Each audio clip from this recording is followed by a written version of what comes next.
तो हमने पिछले क्लास में देखा था कि कुछ बेसिक टर्मिनोलॉजी ओमेगा थीटा ये सब किसी सिर्फ काम चलाने के लिए कि हाँ एक अंदाज़ा रह जाए, ठीक है, वो देखा था। थीटा ओमेगा को हमने अच्छे से समझा था, उसका मतलब क्या होता है, अल्फ़ा का भी, बाकी टॉर्क का नहीं समझा था। मोमेंट ऑफ इनर्शिया भी समझा था क्या होता है, और मोमेंट ऑफ इनर्शिया निकालना सीखा था, इसके थ्योरम सीखे थे, नेगेटिव मास का कॉन्सेप्ट सीखा था। तो आज उसी पे 2-4 क्वेश्चन लाया हूँ। तो पहला ये क्वेश्चन है, ठीक है, तो इसको पॉज करके बनाओ, फिर हम आगे बताते हैं। तो इस पूरे का मास m दे रखा है, तो इसकी डेंसिटी क्या हो जाएगी, मास अपॉन वॉल्यूम। अब वॉल्यूम क्या हो जाएगा, इस पूरे का वॉल्यूम माइनस इसका वॉल्यूम, तो हो जाएगा 1/3 pi are square 2h minus 1/3 पाई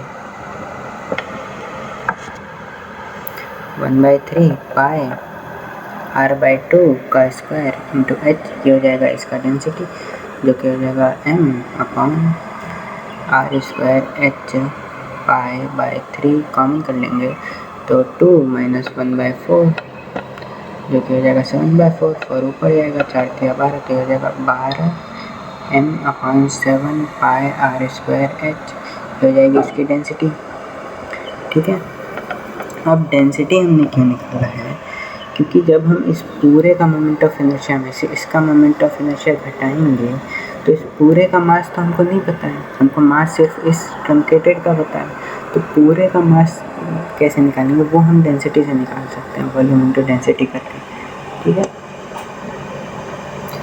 तो इस पूरे कौन का मोमेंट ऑफ इनर्शिया क्या होता है, आई अगर हम नेट निकालेंगे इस ट्रंकेटेड का, तो पूरे का माइनस इस छोटे का, तो पूरे का मोमेंट ऑफ इनर्शिया क्या होता है, 3/10 पाई आर स्क्वायर h, तो 3/10 m r square h, m क्या हो जाएगा, वॉल्यूम इंटू डेंसिटी, वॉल्यूम क्या हो जाएगा 1/3 pi are square 2h, volume into density, density को हम रो ही लिख देते हैं, तो 3/10 m, अब आर स्क्वायर, आर का आर ही है तो आर स्क्वायर हो जाएगा, माइनस फिर से अब इस छोटे वाले का मोमेंट ऑफ इनर्शिया, तो 3/10 मास कितना हो जाएगा, वॉल्यूम इंटू डेंसिटी, और वॉल्यूम कितनी हो जाएगी 1/3 पाई r/2 का स्क्वायर इंटू h, ये हो जाएगी क्या, इसकी डेंसिटी हो जाएगी, हाँ ये हो जाएगा इसका volume, volume into density into r square, r क्या हो जाएगा, r²/2 हो जाएगा, r/2 का स्क्वायर हो जाएगा। क्योंकि देखो अगर यहाँ पे कोई हम एंगल माने, यहाँ पे भी हमने डायरेक्ट लिख दिया था, समझाया नहीं, यहाँ पे एंगल थीटा माने तो tan थीटा बराबर हो जाएगा कितना, h बाई ये r को हम स्मॉल r मान लेते हैं, और अगर हम इस ट्रायंगल में देखेंगे तो 2h/r हो जाएगा, 2h/r, तो r की वैल्यू वहाँ से r/2 आ जा रही है, तो हम ये डायरेक्ट यहाँ पे यूज़ कर देते, तो ऐसे ही यहाँ पे भी r/2 हो जाएगा। तो आई जो नेट आएगा वो बराबर कितना आएगा, ये 3/10 इंटू 1/3 पाई r²4 h रो, ये हम कॉमन कर लिए, तो यहाँ पे बचा 2 माइनस, अभी यहाँ पे बचा कितना 1/4, यहाँ पे एक गलती हो चुकी है कि यहाँ पे 1/4 इसका आएगा और इसका भी 1/4 आएगा, तो यहाँ पे 1/16 आएगा, तो ये पूरा नहीं होगा और आंसर हो जाएगा π/10 r⁴ h 31/16 इंटू रो की वैल्यू 12 m/7 पाई r² h। तो ये सॉल्व करके जितने भी आ जाएगा ये आ जाएगा, ठीक है।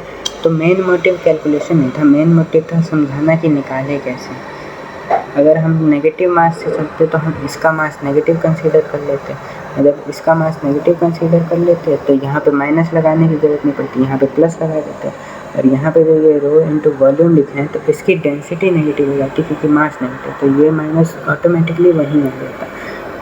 तो नेगेटिव मास यूज़ करो ना करो ऐसे यूज़ कर सकते हैं, ठीक है। ये हुआ पहला क्वेश्चन। अब ये है दूसरा क्वेश्चन, स्क्रीन को पॉज करो और बना के ट्राई करो। इस ओ के अबाउट परपेंडिकुलर प्लेन से निकालना है moment of inertia, length L दे रखी है, और यहाँ का मिड पॉइंट है तो निकालो, ठीक है। अब हम बता रहे तो इसको कैसे करना है, कुछ नहीं किया होगा कि पहले थ्योरम कैसे यूज़ किया होगा कि एक बात तो समझ आ रही है कि हमने यहाँ से और यहाँ से कोई भी रॉड है उसके एंड पॉइंट और मिड पॉइंट का मोमेंट ऑफ इनर्शिया याद कर रखा है, तो हम यहाँ से इस रॉड का कैसे निकाल सकते हैं, शिफ्ट करके ही पैरेलली। तो उन्होंने ये सोचा होगा कि यहाँ से तो हमें पता है मोमेंट ऑफ इनर्शिया होता है 1/3 m r², हमें l² होता है इस रॉड का, अगर हम मास m माने तो। ठीक है, हम तीनों रॉड का मास mm दे रखे हैं। ठीक है, यहाँ पे लिख लेते हैं each rod has equal mass m।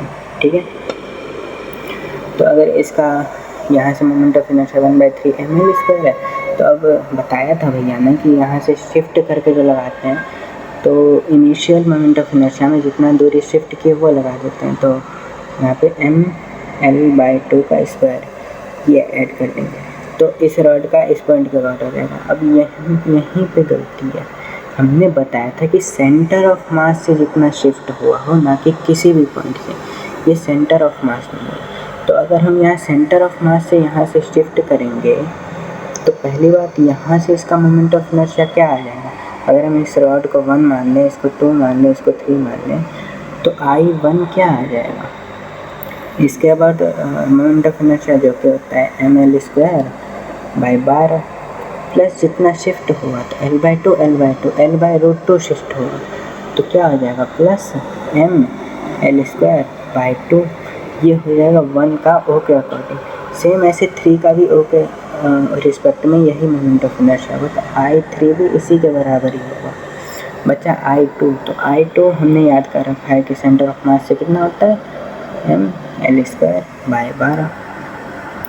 तो नेट मोमेंट ऑफ इनर्शिया क्या आ जाएगा, हो जाएगा I1 + I2 + I3, तो ml² + ml² + ml²/12, ये 3 बार आ जाएगा, तो ml²/12 × 3 + ml²/2 × 2, जो कि हो जाएगा 1/4 + 1, तो 5 ml²/4।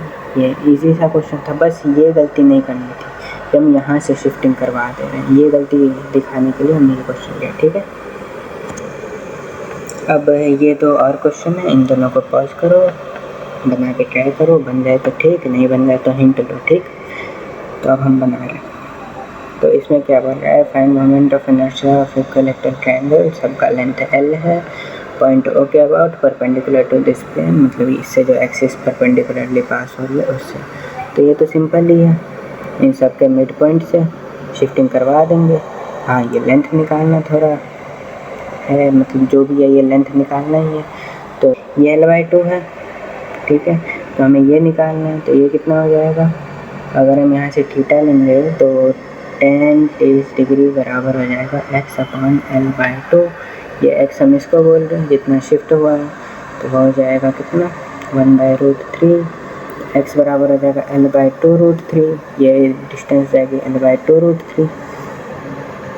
तो इसके बाद मोमेंट ऑफ इनर्शिया क्या, तो आई नेट क्या हो जाएगा, तीनों रॉड सिमेट्रिकली है तो हम 3 से मल्टीप्लाई करके एक रॉड का निकाल देते हैं, तो एक रॉड का क्या हो जाएगा ml²/12 प्लस शिफ्ट जितना हुआ है तो ml²/12 ही होगा, इसका स्क्वायर करेंगे तो l²/12 हो जाएगा, तो ये कितना हो जाएगा ml²/2 हो जाएगा। ठीक है, सारे रॉड का मास m है और इक्वल है। तो ये एक छोटा सा क्वेश्चन ऐसे ही फालतू में, और अब ये ट्राई करो, देखो बन जाए तो ठीक, नहीं बने तो हिंट लो।